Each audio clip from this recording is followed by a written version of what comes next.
C'est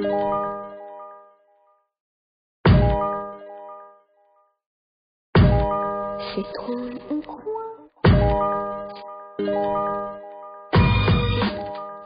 Bonjour à tous et bienvenue dans un nouvel épisode de Backstage. Je suis Grégory Prudomo et cette semaine je rencontre Hugo de Mondragon. Hugo s'est lancé dans une aventure assez incroyable puisqu'il a décidé d'ouvrir des rôtisseries à la française ici à Shanghai. Il fait des poulets rôtis comme on le pourrait trouver un peu partout en France mais en plein cœur de la concession française. Il a deux emplacements, un à Changshulu qui est son premier qui est ouvert depuis 1 an maintenant et un autre dans un mall, le Real Plaza, et vous allez voir que ce détail a son importance.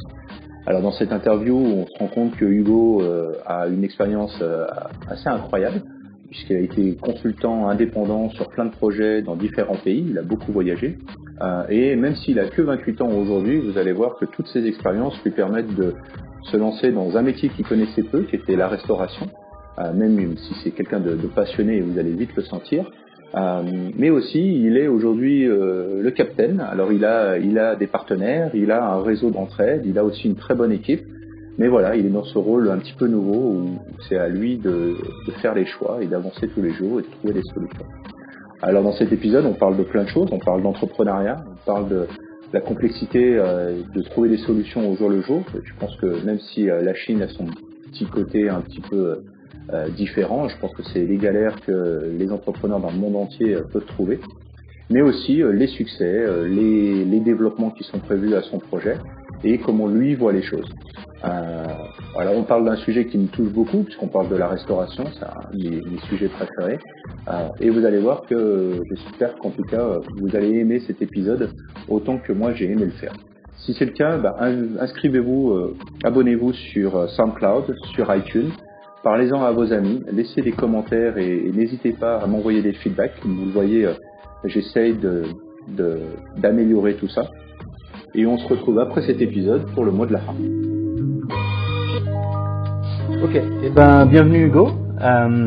Donc aujourd'hui, alors on va essayer d'apprendre à te connaître, voir un petit peu qui tu es. Alors tu es assez connu maintenant à Shanghai grâce au projet qui t'occupe et qui t'amène aujourd'hui ici sur le podcast pour que moi je essaye de comprendre en fait comment tu as réussi à monter Dodu, la rôtisserie française. Alors dis-moi Hugo, déjà en quelques phrases, comment tu es arrivé en Chine et qu'est-ce que tu as fait pour en arriver là, on va dire. Eh bien alors moi j'ai 28 ans, je suis arrivé en Chine il y a 3 ans et demi maintenant. Je suis arrivé pour un groupe d'investisseurs étrangers, de Singapouriens, Indiens, Australiens qui devaient monter des épiceries fines ici, des épiceries fines un peu à l'italienne. Donc moi ça m'a permis un peu de comprendre un peu tout le marché du retail, etc. Les consommateurs chinois aussi, comment ils consomment, quels sont les trends. Voilà vers où ils vont. Donc nous on voulait vraiment apporter avec une épicerie fine un peu à l'italienne ou à la française des années 20, des années 30, une expérience consommateur. Et c'est vrai que les Chinois aujourd'hui ils sont premièrement avides de choses un peu de l'étranger aussi, mais aussi de l'expérience. Et donc en fait ils aiment bien aussi être éduqués, être amenés à comprendre le produit, et c'est ça qui font qu'ils consomment aujourd'hui. Okay. Comment son investissement il t'a trouvé? Alors c'est simple, avant ça j'étais consultant en stratégie opération, j'ai fait des projets de stratégie pure, j'ai fait des projets opérationnels purs, je travaillais pour un cabinet qui était basé à Singapour, après j'étais en indépendant avec mon propre cabinet à Hong Kong, tout en étant tout le temps sous-traité par ce cabinet à Singapour, mais je travaillais sur des projets au travers de l'Asie, donc en Australie, Thaïlande, Malaisie, Indonésie, voilà, j'ai un peu tourné. Alors pour quelqu'un qui a 28 ans, tu as déjà un parcours assez intéressant. J'étais, on va dire, assez bon dans mes études, j'aimais ça, je suis assez compétitif, on va dire. Et donc j'ai eu un diplôme, j'ai eu un master en management et un MBA assez jeune, donc voilà. Et après j'ai tout de suite décidé de bouger en Asie. J'avais au long de mon parcours scolaire, dès la 6e, en 6e j'étais en internat en Angleterre, en 3e j'étais en internat j'étais en échange au Canada à Toronto pendant 3 mois. Ah oui, donc tu étais déjà fait pour l'international. Voilà, ça te faisait pas peur de bouger. J'étais en prépa à Paris, donc ça c'était pas très international, mais dès que je suis arrivé en école de commerce, dès que j'ai eu des opportunités de partir, je suis allé 6 mois au Chili, 6 mois au Brésil, 6 mois en Thaïlande. Donc voilà, j'avais beaucoup aimé l'Asie du Sud-Est. Je pensais qu'il y avait beaucoup d'opportunités là-bas. Et donc après un passage en Australie, on va dire un peu raté, parce que j'ai passé 9 mois en Australie à chercher du travail, mais en tant que jeune diplômé, sans expérience, sans visa, ça m'a coûté très cher, on va dire. Et au bout d'un moment, j'ai dit c'est bon, ça suffit, faut bouger quoi. Et donc je suis retourné en Thaïlande, qui était vraiment, je pense que c'est des zones où déjà c'est densément peuplé, où il y a vraiment des personnes qui sont avides de consommer, où il y a on va dire, une société qui change aussi assez rapidement. Donc voilà, en fait, en sortant un peu de ma zone de confort, c'est là où j'ai tout de suite trouvé du travail et des opportunités. Donc ce qui t'intéressait, c'était le mass market, c'est-à-dire de pouvoir vendre de pouvoir vendre des choses à la masse en général. Donc c'était dans le retail. Tu parlais du projet tout à l'heure dans les épiceries. Aujourd'hui, tu es aussi dans un projet qui touche le plus grand nombre, et en essayant d'aller très local aussi. Du coup, c'est quelque chose qui a toujours plu plutôt que travailler sur des gros projets corporate, par exemple. Bien sûr. Après, je travaille sur des projets du coup dans le conseil de projets de stratégie pure, où là on parle pas de la personne finale, on va dire. En revanche, ce qui m'a intéressé beaucoup, c'est premièrement s'adresser à un maximum de personnes. Mais pour moi aussi d'avoir une valeur ajoutée que les autres n'ont pas. C'est sûr. Donc que ce soit l'épicerie fine avec des produits d'import, avec une éducation par derrière, avec une expérience consommateur, que ce soit avec un poulet, qu'on a un poulet de qualité, sans hormones, sans stéroïdes, élevé en plein air, etc. Bref, je voulais toujours un peu réussir, avec ce marché qui se développe, des gens qui sont de plus en plus, qui ont de plus en plus les moyens, on va dire en quelque sorte arriver comme un maillon de la chaîne et pour les éduquer et pour que eux fassent les bons choix. On va dire aussi en Chine, au début le mass market c'était pas la bonne chose, parce que les gens ils sont mis à avoir de l'argent, ils sont mis à consommer, du coup tout ce qui avait de moins cher sur Taobao, on en voit, c'est aujourd'hui un peu la preuve. Voilà, l'idée c'était d'en avoir un maximum, même si ça doit casser l'année prochaine. Je pense qu'aujourd'hui les gens sont plus vraiment sur ce rapport prix, le prix le moins cher absolument. Le moins cher absolument. Ce qu'ils cherchent c'est plus la qualité, clairement. Avec bien sûr un prix abordable. Ouais, clairement, je pense qu'aujourd'hui, on le voit, et moi aussi dans mes différents projets, on le voit très bien que les gens recherchent de la qualité, ils ont les moyens de se la payer de plus en plus. La qualité aussi, c'est dû au fait, et on va revenir par rapport au produit que tu as choisi de travailler, c'est qu'il y a eu tellement de scandales alimentaires qui font que aujourd'hui, d'avoir des produits qui sont labellisés, certifiés ou qui garantissent un certain niveau, c'est sûr que ça rassure tout le monde. Je pense que ça peut faire la différence. Et avant, on aurait pu croire que ce genre de produit allait simplement toucher les mamans ou on va dire les jeunes adultes ou les adultes. Maintenant, en fait, je pense que c'est c'est un aspect que même les plus jeunes, dès qu'ils ont les moyens de s'acheter leur propre repas et de faire un choix, ils vont faire attention à ce qu'ils vont commander. Moi, j'aime bien faire le parallèle un peu avec le biologique qui s'est développé en France, etc. Donc avant, on entendait parler du biologique, de tous ces labels, etc. Au début, il n'y avait juste pas grand-chose, donc les gens s'y intéressaient pas spécialement plus que ça. Ils savaient qu'il y avait un problème avec le mode de la société actuelle qui surproduit des produits à faible valeur nutritive, qui détruisent l'environnement, etc., etc. Mais toujours dans l'idée de fournir un maximum pour le moins cher possible. Aujourd'hui, tous les jours on entend parler de bio, tous les jours on entend parler de consommer mieux, etc., etc. Donc dans l'idée c'est d'arriver bien sûr pour combler un gap qui existe et combler un besoin dont les consommateurs ont envie, mais aussi en fait de créer ce besoin en arrivant. Voilà, moi dans l'idée c'est cette éducation qu'on fait en plus qui me rend moi-même un peu fier de ce que je fais aussi. Ça permet aux gens de s'éduquer, du coup, de s'éduquer à la bonne bouffe, et aux produits de qualité, et rien qu'en entendant parler de ça, s'ils savent même que le poulet est sans hormones, sans antibiotiques, sans stéroïdes, peut-être ils se sont jamais dit avant, mais tiens, moi je mange du poulet qui est pas spécialement éthique. Ah oui, c'est vrai. Alors qu'une fois qu'ils l'ont mangé, ils savent que le poulet a peu vécu 120 jours. Il y en a beaucoup qui se disent tiens, 120 jours, c'est vraiment pas long. Mais 120 jours en France, c'est le label rouge. Biologique, c'est 81 jours. Poulet de batterie en moyenne, c'est moins de 40 jours. Alors justement, aujourd'hui, alors dans les restaurants Dodu, il y a un point qui est important, c'est que la cuisine est ouverte. Donc on a le chef, enfin les personnes qui servent, qui préparent sont là en direct avec le client, c'est-à-dire que le client peut leur poser plein de questions.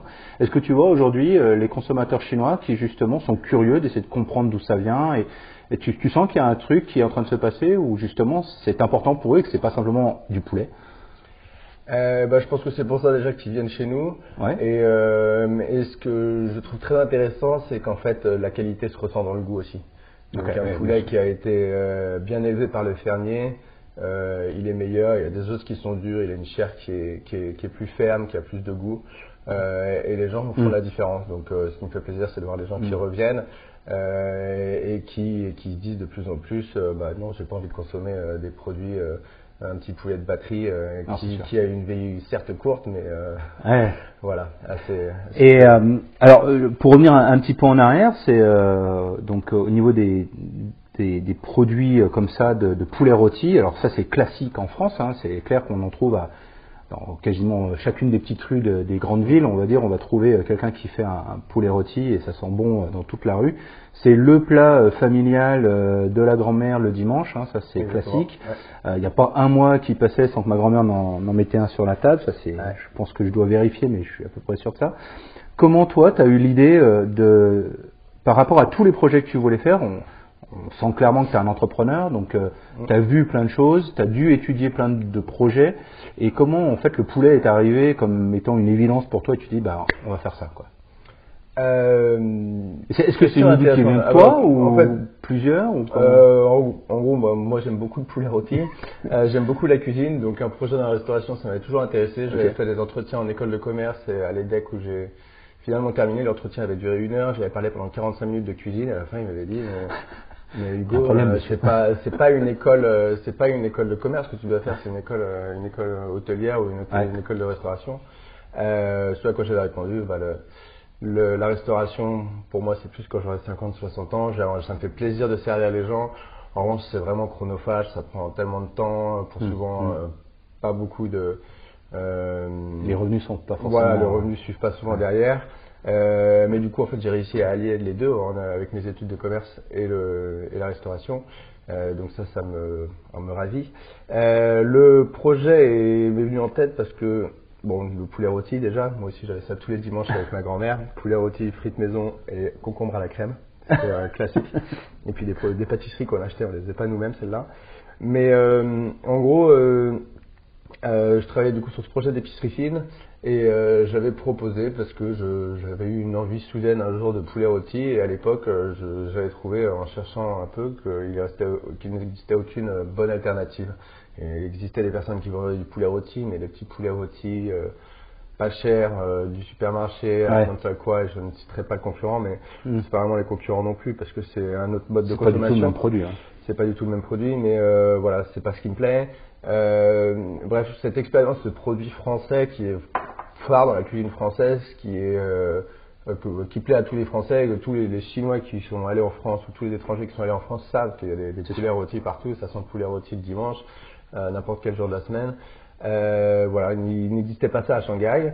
Et donc j'avais proposé de rajouter ça du coup dans l'épicerie fine. En fait, ce projet d'épicerie fine au final s'est pas réalisé parce que j'avais un peu des difficultés à travailler avec des partenaires qui ne venaient jamais en Chine, qui avaient du mal à comprendre les réalités du marché, voilà, du coup moi j'avais fait toute une étude aussi sur la façon de consommer et tout des Chinois et on n'était pas en accord sur la façon dont par exemple le magasin devait être mis en place, dont les caisses devaient être mises en place, etc. Des choses qui pour moi étaient vraiment impactantes pour l'expérience consommateur. Et donc j'avais proposé un espace rôtisserie parce que premièrement c'est à ça que ça sert en France une rôtisserie, c'est un boucher qui met ça devant sa boucherie ou sa charcuterie. Tu rentres pour acheter un poulet rôti parce que première étape c'est que tu sens le poulet rôti à 50 mètres, tu t'en rapproches, tu le regardes, là tu te dis je vais l'acheter, tu rentres dans la charcuterie, tu achètes du pâté, des salades, parfois tu oublies même ton poulet rôti. Mais en gros c'est ça l'idée, c'est que c'est un voilà. Oui, ça attire, ça attire les gens de passage. Ouais, c'est sûr. Donc voilà, j'avais proposé ça du coup sur l'épicerie fine. Le projet ne s'étant pas monté, je m'étais dit tiens je vais rester avec ça en tête. Ce qui m'avait aussi beaucoup plu, c'était premièrement monoproduit. C'est une cuisine qui est simple, donc n'importe quel grand chef ou pas grand chef dira toujours la même chose. Pour un poulet, la seule chose qui est importante, c'est bien sélectionner le produit. Voilà, donc en fait je m'étais dit je vais venir avec un concept simple, apporter au marché quelque chose qui n'existe pas encore, mais faire quelque chose de simple, ça a l'air que c'est très complexe. Premièrement, parce que trouver le produit, c'était très dur. Parce que aussi, ça. Tu as passé du temps, je crois. Hein. Voilà, ça m'a pris plus d'un an à trouver le bon supplier. J'ai travaillé avec des ONG pour trouver le supplier. J'ai eu des centaines d'échantillons, de discussions avec des volontaires, ou pas des volontaires, parfois des personnes qui travaillent, des spécialistes, des professeurs de l'industrie aviaire. Et tu as trouvé ton supplier aujourd'hui, donc il répond à tous tes critères, ce que tu t'étais fixé, aussi bien au niveau des labels, mais aussi au niveau du goût et autres, et il est basé en Chine. Oui, il est basé en Chine parce qu'il n'y a pas de volaille importée de France, Okay. parce qu'il y a eu des cas de grippe aviaire dans le sud-ouest de la France il y a 4-5 ans, et puis tous les 6 mois, ils renouvellent l'embargo. Le seul poulet qui est importé, la seule volaille qui est importée en Chine, c'est volaille du Chili, d'Argentine, des États-Unis. Donc bref, c'est pas des fermes, on va dire, c'est des usines qui produisent qui abattent plusieurs dizaines de milliers, voire ils comptent même pas ça en poulet, ils comptent ça en tonnes. C'est l'usine. Ah oui, en tonnes directement. C'est pas ça qui m'intéressait, et puis d'un point de vue écologique, je trouvais ça pas très intéressant non plus. J'essaye aussi d'avoir toujours du travail assez éthiquement, donc premièrement sur la sélection de nos produits alimentaires, mais aussi sur la sélection de nos emballages, si c'est du biodégradable ou du recyclable, si c'est vraiment trop cher le biodégradable. Et puis je pense qu'en Chine, certes il y a de la pollution, certes il y a des terres qui sont contaminées, après il y a beaucoup de sérieux de certains producteurs, et il y a moyen de trouver des bons produits, et il y a moyen de développer des bons produits qui peut-être aujourd'hui n'ont pas de goût, mais qui demain auront des bons goûts et plus de qualité. Voilà. Donc t'as les poulets, comme tu disais, c'était très compliqué pour toi de les trouver, ça a mis du temps. L'autre partie, pour faire rôtir un poulet, il faut la rôtisseuse. Ou rôtissoire. Rôtissoire. Ouais. Et donc ça, pareil, est-ce que tu l'as trouvé en Chine? Est-ce que tu l'as fait venir? Enfin, j'imagine que ça a dû être une sacrée histoire aussi. C'est une sacrée histoire aussi. En Chine, il existe plusieurs compagnies qui produisent des rôtissoires, mais qui ne correspondaient pas en termes de design, en termes de cuisson à ce que je cherchais. On voit souvent ces rôtissoires américaines qui ont des grosses portes, etc. On voit pas le produit à l'intérieur. C'est des systèmes à balancelle et pas des systèmes à broche. Donc c'est un peu différent. Moi j'ai voulu travailler avec une entreprise française parce que la rôtisserie, donc la méthode, on va dire, de cuisson est une méthode très française.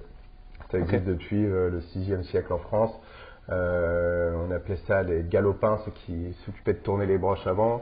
Dans les grands châteaux, tout le monde avait des broches au-dessus des fours, etc. Et on faisait cuire toutes sortes de gibier, de volailles, etc. Donc les Français sont spécialistes de cet outil aussi, de cette méthodologie, et de cette méthode, de cet équipement en fait. Et du coup, tu as été chercher en France. En France, il y a 3 grosses marques. Moi, j'ai décidé de travailler avec une marque qui vient de chez moi, de la même ville que moi, de Nantes. C'est une entreprise familiale qui a été montée par le grand-père, donc je connais pas le grand-père, mais je connais le père, le fils, qui sont passionnés d'aviation comme ma famille aussi. J'ai visité l'usine plusieurs fois, là-bas tout le monde tu les connais. C'est une belle entreprise familiale qui est fermée pendant 15 jours en hiver, fermée pendant un mois en été. Tout le monde se connaît et vraiment c'est un produit de qualité. Donc tu les as fait venir, donc eux ils t'ont vendu ça et puis tu les as fait venir. Oui, après j'ai fait venir tout ça avec les galères habituelles. Ouais. Donc maintenant tu as 2 emplacements ici à Shanghai. Du coup tu as fait venir 2 machines. T'en as en stock ou? J'en ai en stock. Ah, et t'en as fait venir plusieurs d'un coup. D'accord. Voilà, j'en ai une petite d'appoint qui me permet d'aller sur les marchés, événements, sur les événements, qu'on a utilisé pour l'instant une seule fois, mais que j'espère utiliser dès que les beaux jours reviendront. Ouais, sûrement. Voilà. Et alors maintenant plus au niveau du business. business. Donc maintenant, ça fait combien de temps que tu as ouvert le premier emplacement, que Dodu a été créé? Alors, le premier Dodu a ouvert au mois de janvier, le 3 janvier 2017. Ok. Presque un an, un peu plus d'un an. On a eu quelques problèmes administratifs qui nous ont forcé à fermer au mois de février.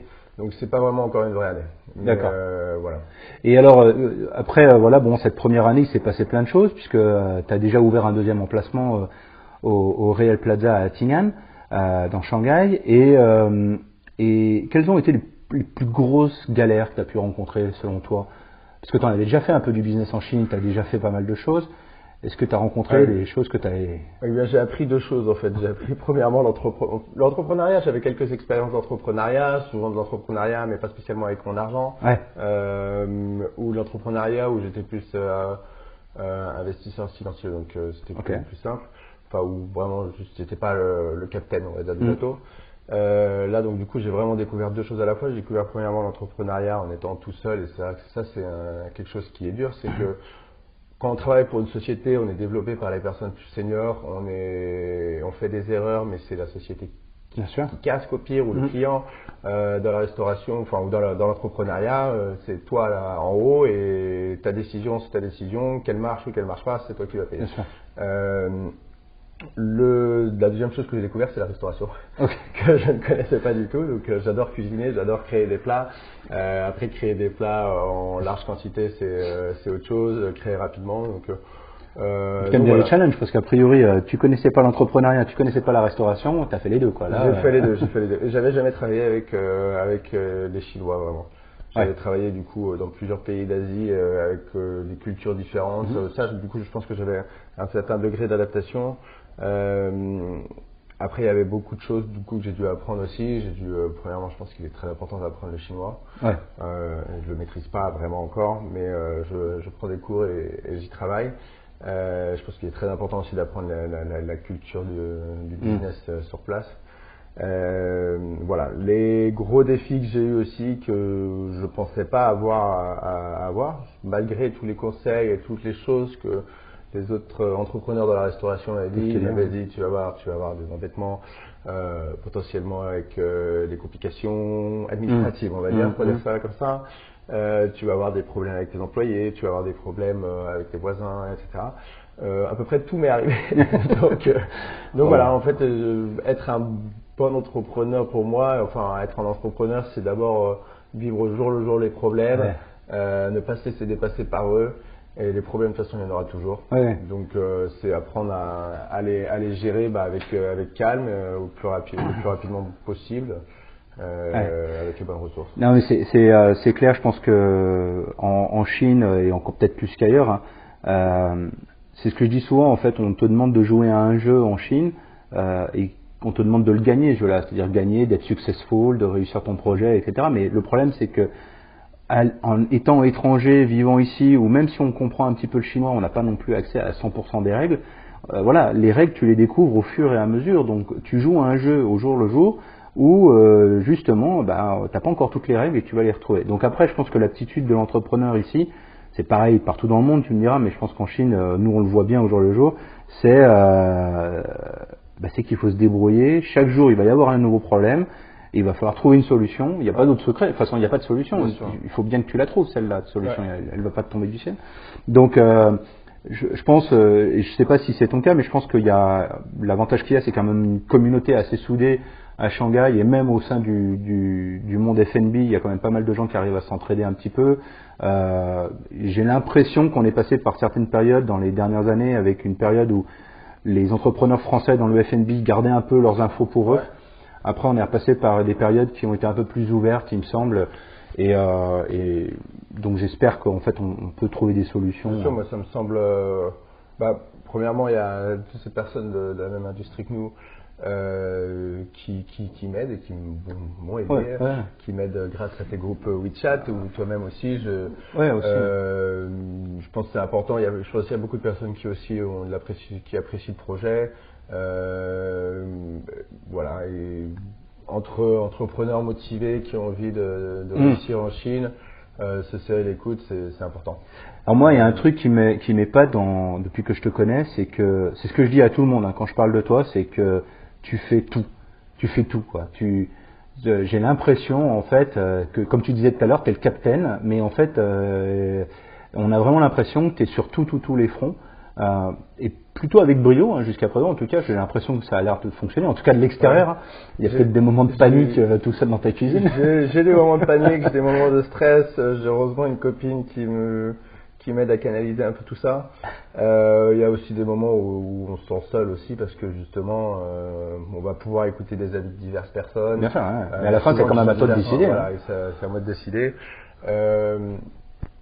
Après j'aime bien du coup toucher un peu à tout.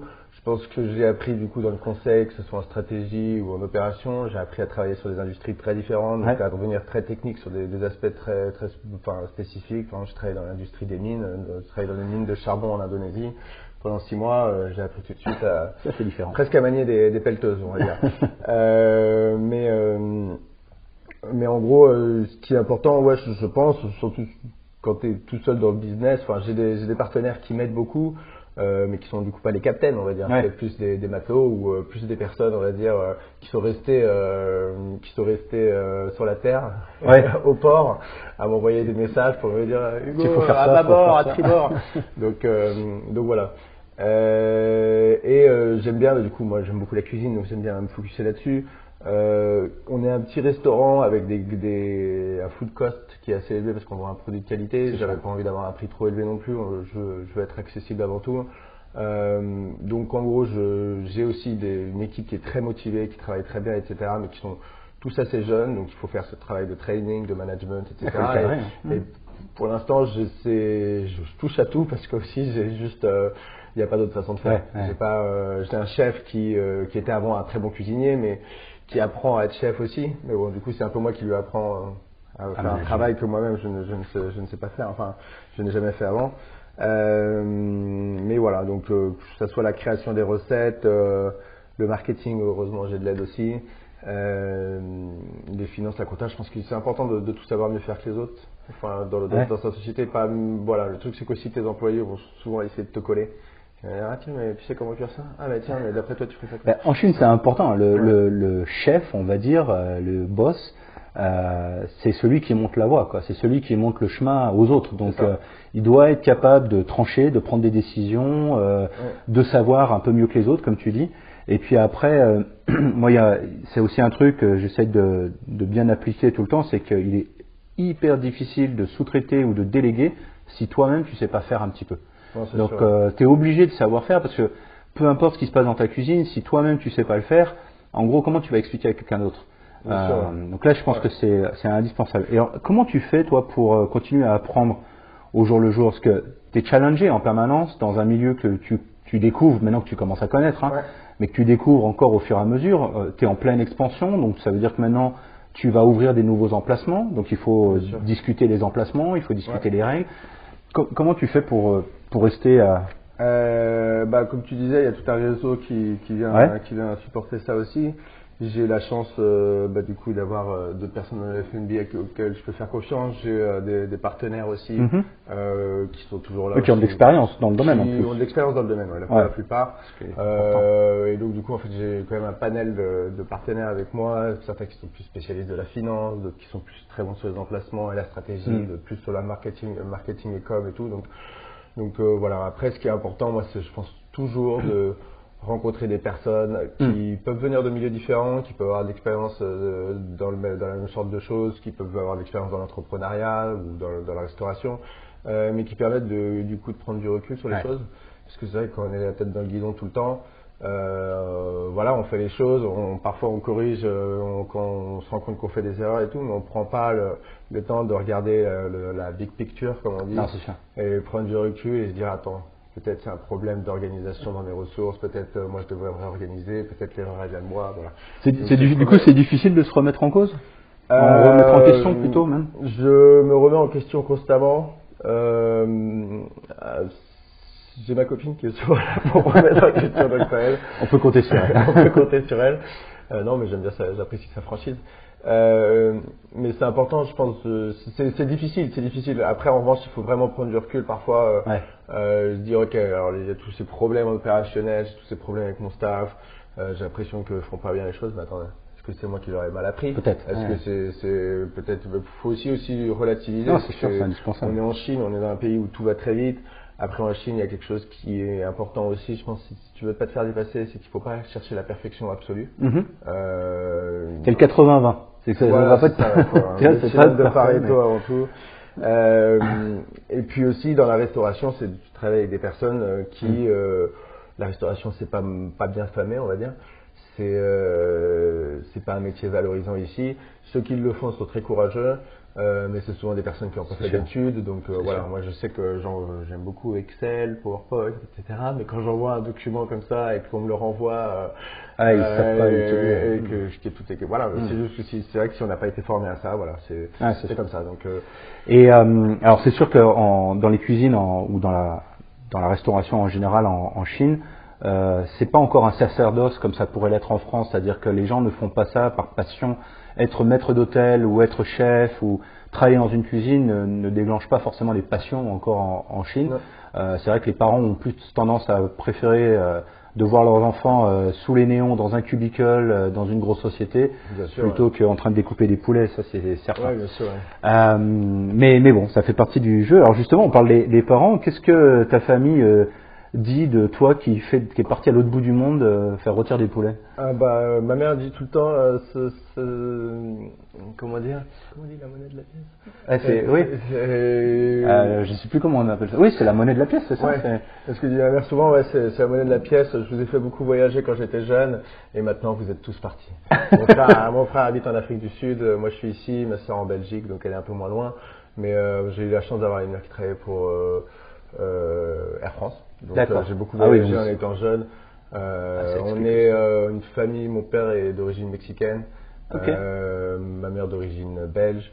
On a toujours beaucoup voyagé, on n'aime pas se mettre dans un hôtel ou faire un circuit tout décidé. On est assez, pas des backpackers, mais un peu des vagabonds, on va dire. Des nomades. Des nomades, on du va à la coup, elle rencontre voilà. Du coup, elle comprend, voilà, que... Du coup, elle comprend, ils sont venus aussi, après, ils connaissent un peu comment je suis, j'ai la niaque, j'aime bien être compétitif, j'aime bien réussir, j'aime bien avoir le contrôle sur les choses aussi, et j'aime bien la nourriture. C'est pour ça donc, je suis passionné. Ouais.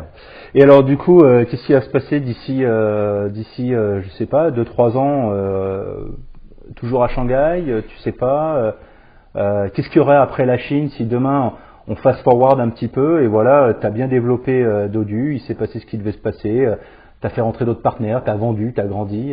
Est-ce qu'on imagine que Dodu va s'internationaliser? Est-ce que toi, c'est plein de bonnes questions que je me pose moi-même aussi. Après, c'est toujours dur de faire des prédictions précises sur l'avenir, mais après, on peut toujours se donner des idées, rêver un peu aussi. Moi, je me vois mal vivre à 100% du temps en France. Après, bien sûr, je suis très fier de mon pays. J'aime beaucoup sa culture, ses terroirs, etc. Mais avec ton histoire nomade, ça fait partie de ça. Tu vas avoir besoin de la différence, de la diversité en permanence. Voilà, ouais. Donc, j'aimerais bien, moi, être vraiment basé entre la France et l'Asie, puisque c'est vraiment deux régions la France un pays et l'autre une région que j'aime beaucoup. Moi, je trouve qu'en France, c'est assez statique. Après, en France, il y a vraiment des belles choses qui se produisent aussi. On est vraiment aussi un pays avec des valeurs, avec un luxe, avec une qualité de standard aussi qui pousse aussi en fait à exceller, on va dire. En Asie, on est plus poussé à réussir, à sortir du lot, etc. En France, on est plus poussé, on est plus aidé, on va dire, par le contexte. Si tu n'avais pas eu Dodu, tu serais sur un autre pays d'Asie? Tu serais pas resté en Chine? Je pense que je serais parti de Chine. Je serais sûrement allé dans un endroit où il fait un peu plus chaud. Je dis ça aujourd'hui puisqu'il fait -3. Non, après j'aime beaucoup la Chine. En revanche, je me verrais mal vivre. Enfin, je dis ça, je reviens du Yunnan où j'ai vraiment beaucoup apprécié. Je me verrais mal vivre à 100% dans une plus petite ville de Chine. En revanche, moi j'aimerais bien du coup pour Dodu continuer à croître à Shanghai et dans d'autres villes aussi, que ce soit en partenariat, en franchise, etc. Dans l'idée, pour l'instant aujourd'hui, c'est vraiment stabiliser les opérations des restaurants actuels. et puis croître. Voilà. Et pour rebondir un peu là-dessus, sur ce que tu as dit au début, et là on va peut-être rentrer un peu plus professionnel, tu parlais du monoproduit tout à l'heure, et en fait, j'ai trouvé que c'était hyper intéressant, et ça va très très bien avec une notion de franchise, d'ouverture, de multiplication d'emplacements. Est-ce que tu trouves que c'est une tendance aujourd'hui, le monoproduit dans le F&B en Chine, justement, ou... En fait, moi, ce que je trouve, et je pense que ce soit d'un point de vue client ou d'un point de vue restaurateur, plus ta carte est allongée, moins tu fais bien les choses. Donc, ça peut être. Plus t'augmentes les risques. C'est soit. Qu'est-ce qu'il y a? Plus t'augmentes les risques, en fait. Ouais, plus t'augmentes les risques. Les risques au niveau du supplier, au niveau de. Voilà, le gaspillage, etc. Après, ce qui est important, je pense, c'est d'avoir un concept fort. Et je pense que vraiment, on se dirige vers ça. On se dirige pas vraiment vers du. Je vais faire juste un sandwich, mais en revanche, je vais peut-être faire un truc basé que sur les sandwichs. Voilà, faut avoir une ligne directrice dans ton business, dans ton concept. Mais de retravailler sur des enfin, de développer ça en monocatégorie. Voilà, en monocatégorie, en minimisant en maximisant la qualité de tes produits. De toute façon, aujourd'hui, à Shanghai, il y a tellement de compétition dans la restauration que, moi, je vais pas aller manger des pâtes chez Wagas. Bien que je les adore, hein, j'adore les pâtes au pesto feta, mais on a commencé par là. Bon, chez Wagas, ils ont des très bonnes salades, ils sont voilà, si tu veux manger rapidement quelque chose de western, voilà, ça dépend en fait de l'envie que tu as, mais si tu as envie de manger de bonnes pâtes, tu vas dans un restaurant italien. Voilà. Non, c'est sûr qu'aujourd'hui dans le F&B à Shanghai, il y a vraiment un choix énorme, la compétition est dure, hein, c'est clair. Les restaurants qui arrivent à rester sur la longueur, mine de rien, se font de plus en plus rares. Je pense qu'il y a une énorme tendance, et toi tu surfes énormément là-dessus, c'est la partie tout ce qui est livraison à domicile, donc les Ele.me, les Sherpa et autres, les Meituan ou autres. Et ça, c'est vrai que ça correspond, nous on le voit dans d'autres industries, puis on en avait parlé avec d'autres personnes dans les interviews précédentes, ça prend un pourcentage de plus en plus important en fait du chiffre d'affaires d'un restaurant. Où vraiment tu commences à vraiment sentir que si tu n'avais pas cette partie livraison, finalement ça te tournerait beaucoup moins bien, quoi. Totalement. Nous on est du coup sur toutes les plateformes actuelles. Dans l'idée on lancerait la livraison en direct aussi sous peu. Après, comme je dis, nous on est du monoproduit, enfin on se focus sur le poulet, mais on fait aussi du porc, on fait aussi des produits à la demande, donc de l'agneau, du canard. Voilà, on a gagné une certaine expertise plus que monoproduit, on est monotype de cuisson ou voilà, on est de la rôtisserie. On veut pas avoir en revanche tous les jours 5 viandes différentes à cuire. Non, donc je pense de toute façon, comme tu dis, tes clients ils vont aller chez Dodu parce que ils savent exactement ils viennent pas, en gros, de plus en plus, je pense que les gens ne viennent pas pour regarder un menu. Ils ont découvert une première fois, ils ont goûté quelque chose qu'ils aiment. Et en fait, ils disent, tiens, si j'ai envie de manger du poulet, je vais aller là. Si j'ai envie de manger une salade, je vais aller là, par contre. Et ça veut pas dire que toi, tu n'en as pas des salades, mais ça veut juste dire que tu attrapes le client sur quelque chose qu'il aime beaucoup et il va revenir pour ça. De toute façon, les Chinois ou les étrangers qui vivent à Shanghai, ils mangent tellement dehors, mangent tellement à l'extérieur que finalement, ils vont se dire, quand j'ai besoin d'une pizza, je vais là. Si je veux un pad thai, je vais là. Et puis, ça tourne comme ça. Et alors aujourd'hui, qu'est-ce que tu aurais aimé qu'on te dise avant que tu démarres ce projet tu disais qu'il y a beaucoup de gens qui t'ont prévu de plein de choses. Est-ce que tu as peut-être un conseil tu aurais aimé savoir quand tu as commencé à te lancer dans ce projet de food and beverage à Shanghai et que tu as découvert et tu dis ça, si j'avais su ça il y a 1 an et demi, peut-être qu'on aurait fait les choses différemment ou... Je pense qu'il y a beaucoup de choses que j'ai appris qui ont été des bonnes comme des mauvaises nouvelles. Moi, franchement, je suis épanoui. C'est quelque chose que j'allais dire. Je suis content de parler à mon staff, à mes clients. Je fais des choses sur ordinateur, je fais de l'administratif, je fais du marketing, mais je fais aussi des recettes. Je fais de la cuisine. Pas trop frustré alors? Je suis pas frustré. En revanche, c'est vrai que ça prend énormément de temps. Ça, c'est quelque chose. Moi, j'avais compris ça. Je m'étais engagé à ça, donc il n'y a pas de souci. J'avais pas vraiment quelque chose que j'avais pas anticipé et que j'aurais aimé qu'on me dise avant. Enfin, beaucoup m'avaient pourtant prévenu, mais tout en étant toujours assez optimiste, j'avais pas vu ça comme ça. Que tout prend beaucoup plus de temps. Tout prend beaucoup plus de temps que prévu. Cette année, j'essaie de changer un peu ma mentalité où je veux tout avoir tout de suite. C'est bien d'avoir la niaque, c'est bien de vouloir les choses immédiatement. Après, il est important d'avoir une certaine tolérance. Il faut tout le temps pousser les autres aussi. Mais il ne faut pas se stresser trop des choses qui n'arrivent pas ou qui n'arrivent pas assez vite. Donc voilà, moi j'ai envie de dire, si vous avez prévu d'ouvrir quelque chose dans 6 mois, ça prendra probablement 1 an et demi. Donc prévoyez assez d'argent, prévoyez assez de temps, ayez de la patience. Et aussi, pousser au max, quoi. Pousser au max sans vous surstresser parce que les choses n'arrivent pas aussi vite que prévu. C'est vrai que c'est quelque chose que je me suis beaucoup dit aussi ces derniers temps. Je pense que j'ai appris ça l'année dernière, on va dire, que en fait j'ai pas besoin d'être pressé en gros, et que malheureusement il y a des choses qui doivent prendre un certain temps. En fait, il y a pas trop de shortcuts, il y a pas de raccourci possible parce qu'il faut aussi faire des erreurs pour arriver à un certain niveau. Je suis sûr qu'il y a plein de choses que tu as fait dans les premiers mois. Vous étiez parti avec une idée en tête que finalement vous avez changé et que c'était un mal pour un bien en fait. C'est obligé. Oui, tout le temps, j'imagine tout le temps. Donc entre le moment où tu as eu l'idée et le moment où le premier restaurant a ouvert, ça a pris combien de temps pour qu'on ait une idée Ça a pris 16 mois. 16 mois. Donc trouver le fournisseur, enfin déjà finaliser l'idée. En gros, d'abord j'avais eu cette idée avec une autre personne que je connaissais à Shanghai qui est un de mes partenaires du coup qui lui avait proposé cette idée que j'avais déjà eu dans mon coin. Mais au final, quand j'ai proposé aussi à plein d'autres personnes qui en avaient déjà entendu parler, etc. Parce que les idées, ce qui compte de toute façon c'est l'exécution. Il n'y avait pas de choses qui étaient bien exécutées, donc il y avait de la place pour nous. Premièrement, on a discuté de cette idée comme ça un jour lors d'un café en plein après-midi. Je suis revenu une semaine après avec une présentation un peu carrée de ce que moi je voyais comme concept, avec déjà les chiffres, un peu comment je voyais que à quoi le PNL allait ressembler, etc. Ensuite, j'ai développé un teaser d'investissement, donc une présentation très détaillée avec un modèle financier très détaillé sur 5 ans, etc. Ça, là, tu avais l'expertise du consultant. Ça, j'adore ça. Un consultant, faire des présentations PowerPoint et des modèles Excel, voilà. Et puis, peu à peu, il y a eu des gens qui étaient intéressés. Du coup, j'ai fait la levée de fonds. Je me suis retrouvé du jour au lendemain avec de l'argent sur mon compte et me dire, mais attends, en fait, je me lance. Donc, je suis passé vraiment d'une présentation comme je savais bien faire à devoir se lancer. Et après, du coup, d'abord, il a fallu monter la structure à Hong Kong, monter les structures locales, etc. Et ça prend aussi beaucoup de temps, d'ouverture de compte, voilà.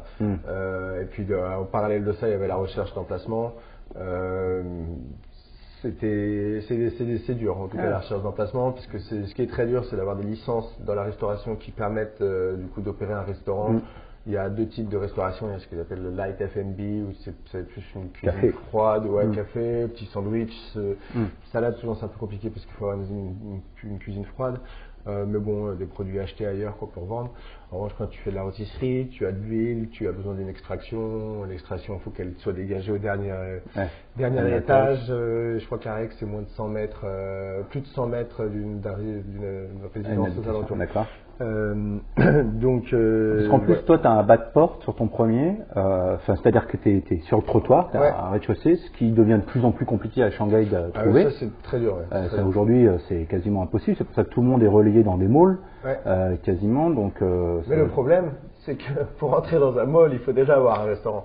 Oui, c'est ça, parce que tu es obligé de faire on a déjà eu l'occasion sur un projet avant aussi, où en fait, il faut carrément faire un business plan, et c'est toi qui viens voir ton landlord, donc le mall, en lui vendant ton projet, et qui va essayer de voir ensuite si ça correspond bien aux autres.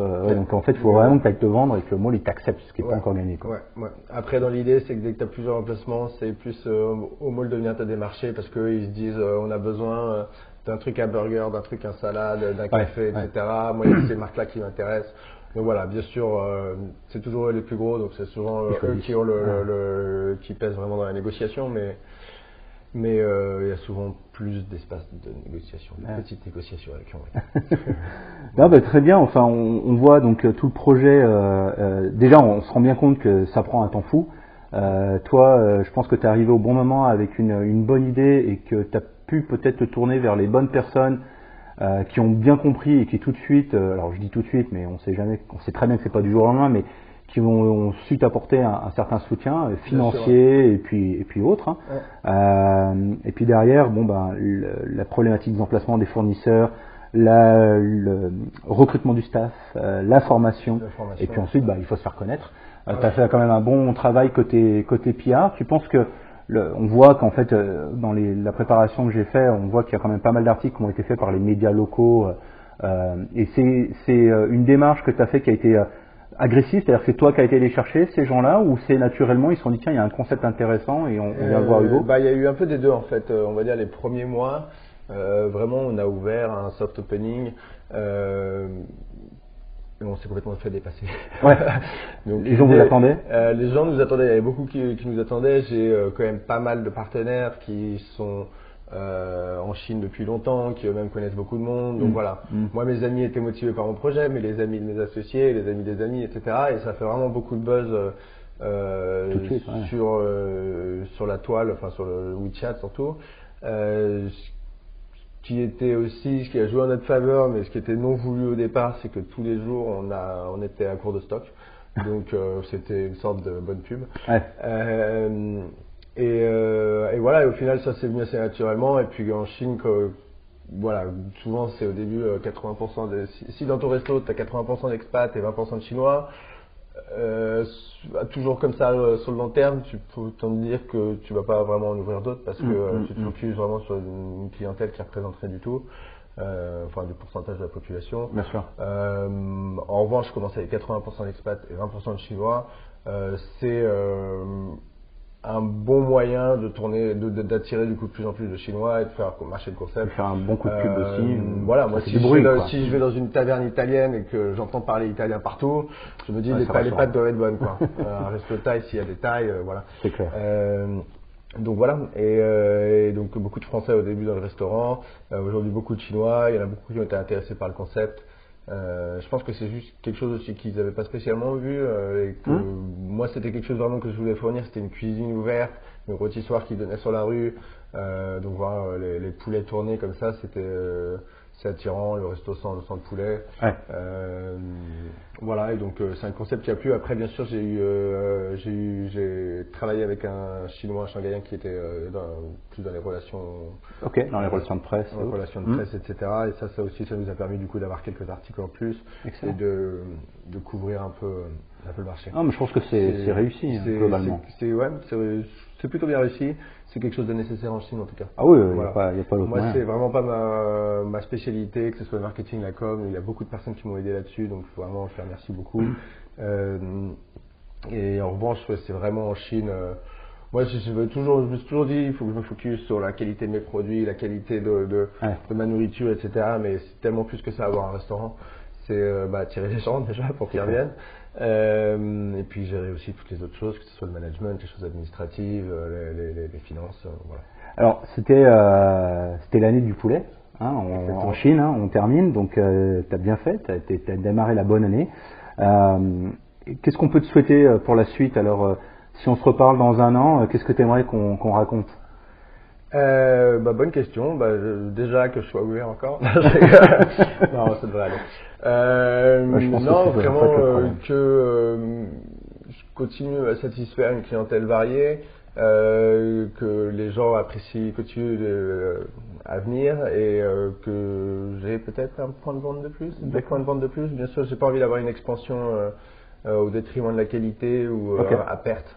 Je veux continuer à grandir, mais vraiment en conservant cette qualité, cette expérience consommateur. Donc voilà, faut toujours que. Bref, dans l'idée, pour moi personnellement, j'aimerais bien qu'on me souhaite de pouvoir gérer avec calme, patience, tranquillité et tout en prenant des jours off, des business qui réussissent. Bon, tant mieux. Ouais. Merci beaucoup d'être venu, Hugo. Merci, très sympa d'en savoir beaucoup plus sur Dodu et ton expérience en général. On mettra bien sûr toutes les informations dans l'article qui vient en crédit de cet épisode.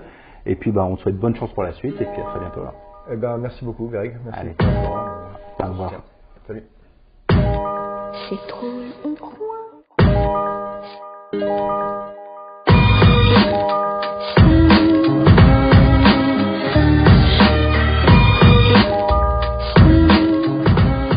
Bien voilà, j'espère que ce nouvel épisode vous a plu. En tout cas, si c'est le cas, je vous invite à le dire. Laissez-moi des likes, des commentaires. Contactez-moi aussi pour vos feedbacks. N'hésitez pas par email à greg@nextstephub.com, sur Facebook, sur SoundCloud, sur iTunes, enfin un petit peu partout. Vous allez facilement trouver comment me joindre. Si vous avez des profils que vous aimeriez que je rencontre, ça va être avec plaisir. Envoyez-moi un petit mail, un petit message privé, c'est relativement simple. Et puis, dans l'attente, je vous dis à la semaine prochaine pour un prochain épisode de Backstage.